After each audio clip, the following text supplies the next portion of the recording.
బతుకున్న దినాలన్నీ మనకి ఏదో కొత్త పిచ్చి వస్తూనే ఉంటుంది రేపు, అవునా? ఏదో రీతిన శరీరములోంచి వచ్చే కోరికలకు నువ్వు తీర్చలేక అలిసిపోతున్నావు, విసిగి వేసారిపోతున్నావు. అందుకే కదా ఈ ప్రయాసలు. ఇవన్నీ శరీర ధర్మాలు కాదా? శరీరం నుంచి చూస్తున్న ఆలోచనలు కాదా?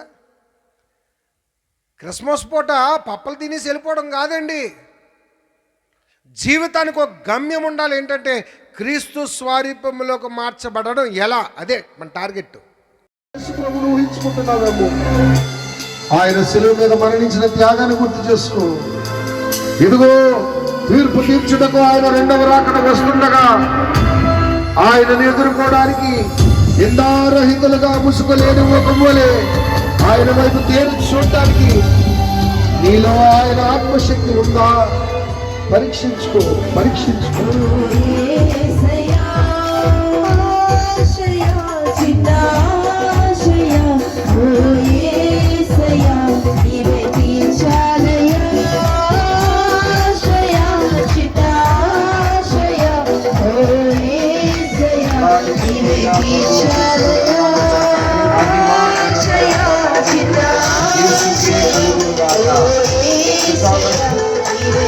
Shall